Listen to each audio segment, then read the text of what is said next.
ಎಲ್ಲ ರೈತ ಬಾಂಧವರಿಗೂ ನಮಸ್ಕಾರ. ಇವತ್ತಿನ ಈ ವಿಶೇಷ ಸಂಚಿಕೆಗೆ ನಿಮ್ಗೆಲ್ಲ ಸ್ವಾಗತ.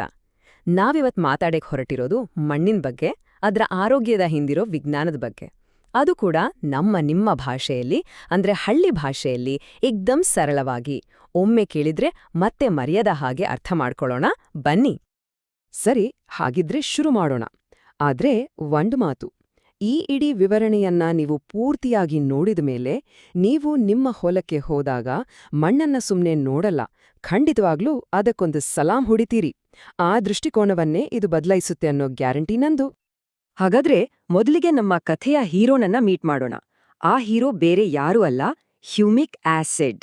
ಅಂದಹಾಗೆ ಇದನ್ನ ಮಣ್ಣಿನ ಅಡಿಗೆ ಭಟ್ಟ ಅಂತಾರೆ, ಕೆಲವರು ಬ್ಯಾಂಕ್ ಮ್ಯಾನೇಜರ್ ಅಂತಾನೂ ಕರೀತಾರೆ. ಯಾಕೆ, ಏನಿದ್ರ ಕ್ರಾಮತ್ತು, ಬನ್ನಿ ತಿಳ್ಕೊಳ್ಳೋಣ. ಓಕೆ, ಹ್ಯೂಮಿಕ್ ಆಸಿಡ್ ಅಂತಿದೀವಿ. ಆಖಿರ್ ಏನಿದು ಹ್ಯೂಮಿಕ್ ಆಸಿಡ್ ಅಂತ ಕೇಳ್ತಿದ್ದೀರಾ? ಬಹಳ ಸರಳವಾಗಿ ಹೇಳಬೇಕು ಅಂದ್ರೆ ಇದು ಮಣ್ಣಿನ ಕಪ್ಪು ಬಂಗಾರ. ಹೌದು, ಇದು ಮಣ್ಣಿಗೆ ಜೀವ ತುಂಬಿ ಅದಕ್ಕೆ ಶಕ್ತಿ ಕೊಡೋ ಒಂದು ಅದ್ಭುತ ವಸ್ತು. ಇದರ ಕೆಲಸ ಏನು ಅಂತ ಅರ್ಥ ಮಾಡ್ಕೊಳ್ಳೋಕೆ ಇದಕ್ಕಿಂತ ಒಳ್ಳೆ ಉದಾಹರಣೆ ಸಿಗಲ್ಲ ನೋಡಿ. ಈಗ ನಮ್ಗೆ ಯಾರಾದ್ರೂ ಹಸಿ ಅಕ್ಕಿ, ಬೇಳೆ ತಂದ್ಕೊಟ್ರೆ ತಿನ್ನೋಕಾಗುತ್ತಾ? ಆಗಲ್ಲ ತಾನೇ. ಅದನ್ನ ಅಡ್ಗೆ ಮಾಡಿ ಊಟಕ್ಕೆ ರೆಡಿ ಮಾಡ್ಬೇಕು. ಅದೇ ರೀತಿ ಗಿಡಗಳು ಕೂಡ ನಾವು ಹಾಕಿದ ಗೊಬ್ಬರವನ್ನ ನೇರವಾಗಿ ತಿನ್ನಕ್ಕಾಗಲ್ಲ. ಆಗ ಈ ಹ್ಯೂಮಿಕ್ ಆಸಿಡ್ ಏನ್ ಮಾಡುತ್ತೆ ಗೊತ್ತಾ? ಆ ಗೊಬ್ಬರವನ್ನ ಗಿಡದ ಬೇರುಗಳಿಗೆ ರುಚಿಯಾದ, ಸವಿಯಲು ಸಿದ್ಧವಾದ ಊಟವನ್ನಾಗಿ ಬಡಿಸುತ್ತೆ. ಅದಕ್ಕೆ ಇದನ್ನ ಮಣ್ಣಿನ ಅಡಿಗೆ ಭಟ್ಟ ಅನ್ನೋದು. ಸೊ ನಮ್ಮ ಈ ಹೀರೋ ಹತ್ರ ಬರೀ ಒಂದಲ್ಲ, ನಾಲ್ಕು ಸೂಪರ್ ಪವರ್ಗಳಿವೆ. ಯಾವುದೋ ನೋಡೋಣ. ಮೊದಲನೇದು, ಇದು ಒಂದು ಮ್ಯಾಗ್ನೆಟ್ ತರ. ನಾವು ಕಷ್ಟಪಟ್ಟು ದುಡ್ಡು ಕೊಟ್ಟು ತಂದ ಪೋಷಕಾಂಶಗಳು ಮಳೆಗೆ ಕೊಚ್ಚಿ ಹೋಗ್ದ ಹಾಗೆ ಗಟ್ಟಿಯಾಗೆ ಹಿಡಿದಿಟ್ಕೊಳ್ಳುತ್ತೆ. ಎರಡನೇದು, ಇದು ಸ್ಪಾಂಜ್ ಇದ್ದ ಹಾಗೆ, ಮಣ್ಣಲ್ಲಿ ನೀರನ್ನ ಹಿಡಿದಿಟ್ಕೊಂಡು ಬರಬಂದ್ರೂ ಗಿಡ ಒಣಗದ ಹಾಗೆ ಕಾಪಾಡುತ್ತೆ. ಮೂರನೇದು, ಬೇರುಗಳ ಬಾಹುಬಲಿ ಇದು. ಬೇರುಗಳನ್ನ ಭೂಮಿಯೊಳಗಡೆ ಆಳವಾಗಿ ಗಟ್ಟಿಯಾಗಿ ಬೆಳೆಯೋಕೆ ಸಹಾಯ ಮಾಡುತ್ತೆ. ಇನ್ನು ನಾಲ್ಕನೇದು, ಇದು ಒಂದು ಪಾರ್ಟಿ ಹೋಸ್ಟ್. ಮಣ್ಣಲ್ಲಿರೋ ನಮ್ಮ ಮಿತ್ರರಾದ ಎರೆಹುಳು, ಒಳ್ಳೆ ಜೀವಾಣುಗಳಿಗೆ ಭರ್ಜರಿ ಬಿರಿಯಾನಿ ಪಾರ್ಟಿ ಕೊಡುತ್ತೆ. ಆದ್ರೆ ಒಂದು ನಿಮಿಷ, ನಮ್ಮ ಈ ಹೀರೋ ಹ್ಯೂಮಿಕ್ ಆಸಿಡ್ ಒಬ್ಬಂಟಿಯಾಗಿ ಏನೂ ಮಾಡೋಕ್ಕಾಗಲ್ಲ. ಅವನಿಗೆ ಸಪೋರ್ಟ್ ಮಾಡೋಕೆ ಒಬ್ಬ ಜಬರ್ದಸ್ತ್ ಪಾರ್ಟ್ನರ್ ಬೇಕೇ ಬೇಕು. ಆ ಪಾರ್ಟ್ನರ್ ಯಾರು ಗೊತ್ತಾ? ಅದೇ ಸಾವಯವ ಇಂಗಾಲ. ನೋಡಿ, ಇವೆರಡರ ಸಂಬಂಧ ಅರ್ಥ ಮಾಡ್ಕೊಳ್ಳೋದು ತುಂಬಾ ಸುಲಭ. ನಾನೊಂದು ಪ್ರಶ್ನೆ ಕೇಳ್ತೀನಿ.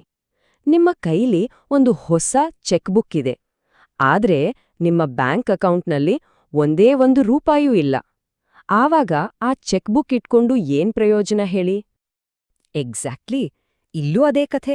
ಹ್ಯೂಮಿಕ್ ಆಸಿಡ್ ಅನ್ನೋದು ಆ ಚೆಕ್ ಪುಸ್ತಕ ಇದ್ದ ಹಾಗೆ. ಆದರೆ ಸಾವಯವ ಇಂಗಾಲ ಅನ್ನೋದು ನಮ್ಮ ಮಣ್ಣು ಅನ್ನೋ ಬ್ಯಾಂಕ್ನಲ್ಲಿರುವ ಅಸಲಿ ಹಣ, ಅಂದರೆ ನಮ್ಮ ಬ್ಯಾಂಕ್ ಬ್ಯಾಲೆನ್ಸ್.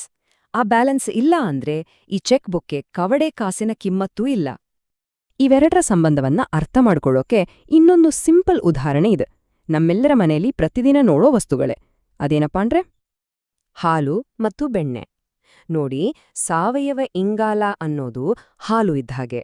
ಅದರಿಂದ ಕಡಿದು ತೆಗೆಯೋ ಬೆಣ್ಣೆಯೇ ಈ ಹ್ಯೂಮಿಕ್ ಆಸಿಡ್. ಈಗ ಹೇಳಿ, ಮನೆಯಲ್ಲಿ ಹಾಲು ಇಲ್ಲ ಅಂದ್ರೆ ಬೆಣ್ಣೆ ತೆಗೆಯೋಕ್ಕಾಗತ್ತಾ? ಸಾಧ್ಯವೇ ಅಲ್ವಾ? ಅದೇ ರೀತಿ ನಮ್ಮ ಮಣ್ಣಲ್ಲಿ ಸಾವಯವ ಇಂಗಾಲ ಅನ್ನೋ ಹಾಲು ಚೆನ್ನಾಗಿದ್ರೆ ಮಾತ್ರ ಹ್ಯೂಮಿಕ್ ಆಸಿಡ್ ಅನ್ನೋ ಬೆಣ್ಣೆ ತನ್ನ ಪವರ್ ತೋರ್ಸೋಕೆ ಸಾಧ್ಯ. ಆದ್ರೆ ಇಲ್ಲೇ ಇರೋದು ನಮ್ಮೆಲ್ಲರ ದೊಡ್ಡ ದುರಂತ. ನಮ್ಮ ದೇಶದ ಬಹುತೇಕ ರೈತರ ಭೂಮಿಯಲ್ಲಿ ಈ ಸಾವಯವ ಇಂಗಾಲ ಅಂದ್ರೆ ನಮ್ಮ ಬ್ಯಾಂಕ್ ಬ್ಯಾಲೆನ್ಸ್ ಎಷ್ಟಿದೆ ಗೊತ್ತಾ? 0.5ಕ್ಕಿಂತನೂ ಕಮ್ಮಿ. ಅಂದ್ರೆ ಏನರ್ಥ? ನಮ್ಮ ಮಣ್ಣು ಜೀವ ಇರೋ ಮಣ್ಣಾಗಿ ಉಳ್ದಿಲ್ಲ, ಅದು ಬರೀ ಜೀವವಿಲ್ಲದ ಪುಡಿ ಮಣ್ಣಾಗೋಗಿದೆ. ಇದು ನಿಜಕ್ಕೂ ನಾವು ತಲೆ ಮೇಲೆ ಕೈ ಹೊತ್ತುಕುರೋ ವಿಷಯ. ಸರಿ, ಸಮಸ್ಯೆ ಬಗ್ಗೆ ಮಾತಾಡಿದಾಯ್ತು. ಈಗ ಪರಿಹಾರ ಏನು? ಏನ್ ಮಾಡ್ಬೋದು ನಾವು? ಭಯ ಬೇಡ, ಇದಕ್ಕೆ 3 ಸರಳ ನಿಯಮಗಳಿವೆ. ಇದನ್ನ ಪಾಲಿಸಿದ್ರೆ ಸಾಕು. ಆ 3 ನಿಯಮಗಳು ಯಾವುವು ಅಂದ್ರೆ, ಮೊದಲನೇದು, ಹ್ಯೂಮಿಕ್ ಆಸಿಡ್ ಗೊಬ್ಬರ ಅಲ್ಲ, ಅದು ಗೊಬ್ಬರದ ಡ್ರೈವರ್. ಅಂದ್ರೆ ಅದನ್ನ ಗೊಬ್ಬರದ ಜೊತೆ ಬಳಸಿ ಗೊಬ್ಬರದ ಶಕ್ತಿಯನ್ನ ಡಬಲ್ ಮಾಡಿ ಅದನ್ನೇ ಗೊಬ್ಬರ ಅಂತ ತಪ್ಪು ತಿಳ್ಕೋಬೇಡಿ. ಎರಡನೇದು ಮತ್ತು ಅತಿ ಮುಖ್ಯವಾದದ್ದು, ನಿಮ್ಮ ಬ್ಯಾಂಕ್ ಬ್ಯಾಲೆನ್ಸ್ ಹೆಚ್ಚಿಸಿ. ಅಂದ್ರೆ ಕೊಟ್ಟಿಗೆ ಗೊಬ್ಬರ, ಎರೆಹುಳು ಗೊಬ್ಬರ, ಹಸಿರೆಲೆ ಗೊಬ್ಬರವನ್ನ ತಪ್ಪದೇ ನಿರಂತರವಾಗಿ ಭೂಮಿಗೆ ಸೇರಿಸ್ತಾನೇ ಇರಿ. ಇನ್ನು ಮೂರನೇದು, ಇದನ್ನ ಸರಿಯಾದ ರೀತಿಯಲ್ಲಿ ಬಳಸಿ. ಹ್ಯೂಮಿಕ್ ಆಸಿಡ್ ಪೌಡರ್ ಆಗಿರ್ಲಿ, ದ್ರವ ಆಗಿರ್ಲಿ, ಅದನ್ನ ಮಾರೋ ಕಂಪನಿಯವರು ಹೇಳಿದ ಹಾಗೆ ಗೊಬ್ಬರದ ಜೊತೆ ಮಿಕ್ಸ್ ಮಾಡಿಯೋ ಅಥವಾ ಹನಿ ನೀರಾವರಿ ಮೂಲಕವೋ ಕೊಡಿ. ಸರಿ, ನಾವಿಷ್ಟೊತ್ತು ಮಾತಾಡಿದ್ದೆಲ್ಲದರ ಸಾರಾಂಶವನ್ನ ಒಂದೇ ಒಂದು ವಾಕ್ಯದಲ್ಲಿ ಹೇಳೋದಾದ್ರೆ ಅದಕ್ಕೆ ಈ ಉದಾಹರಣೆಗಿಂತ ಬೆಸ್ಟ್ ಇನ್ನೊಂದಿಲ್ಲ. ಇದೊಂದನ್ನ ಮಾತ್ರ ದಯವಿಟ್ಟು ಯಾವತ್ತೂ ಮರಿಬೇಡಿ. ಅದೇನೆಂದ್ರೆ, ಸಾವಯವ ಇಂಗಾಲ ಅನ್ನೋದು ನಮ್ಮ ಮಣ್ಣಿನ ಆಸ್ತಿ ಮತ್ತು ಹ್ಯೂಮಿಕ್ ಆಸಿಡ್ ಆ ಆಸ್ತಿಯನ್ನ ಕಾಯೋ ವಾಚ್ಮೆನ್. ಅರ್ಥ ಆಯ್ತಲ್ಲ? ಸಾವಯವ ಇಂಗಾಲ ನಮ್ಮ ಪ್ರಾಪರ್ಟಿ, ಹ್ಯೂಮಿಕ್ ಆಸಿಡ್ ಅದನ್ನ ಕಳ್ಳಕಾಕರಿಂದ ಪೋಲಾಗದಂತೆ ಕಾಪಾಡೋ ಸೆಕ್ಯೂರಿಟಿ ಗಾರ್ಡ್. ಹಾಗಾದ್ರೆ ಈಗ ನಿಮಗೆ ಮಣ್ಣಿನ ಅಸಲಿ ರಹಸ್ಯ ಗೊತ್ತಾಗಿದೆ. ಮುಂದಿನ ಬೆಳೆ ಹಾಕುವಾಗ ನಿಮ್ಮ ಮಣ್ಣಿನ ಆಸ್ತಿಯನ್ನ ಮತ್ತೆ ಅದನ್ನ ಕಾಯೋ ವಾಚ್ಮನ್ ಅನ್ನ ಹೇಗೆ ನಿಭಾಯಿಸ್ತೀರಿ ಒಂದ್ಸಲ ಯೋಚನೆ ಮಾಡಿ. ಒಂದು ಮಾತು ನೆನ್ಪಿಡಿ, ಮಣ್ಣು ತಾಯಿ ನಕ್ರೆ ಬೆಳೆ ತಾನಾಗೇ ನಗುತ್ತೆ. ನಿಮ್ಮ ಮುಂದಿನ ಕೃಷಿಗೆ ಒಳ್ಳೆಯದಾಗ್ಲಿ. ನಮಸ್ಕಾರ.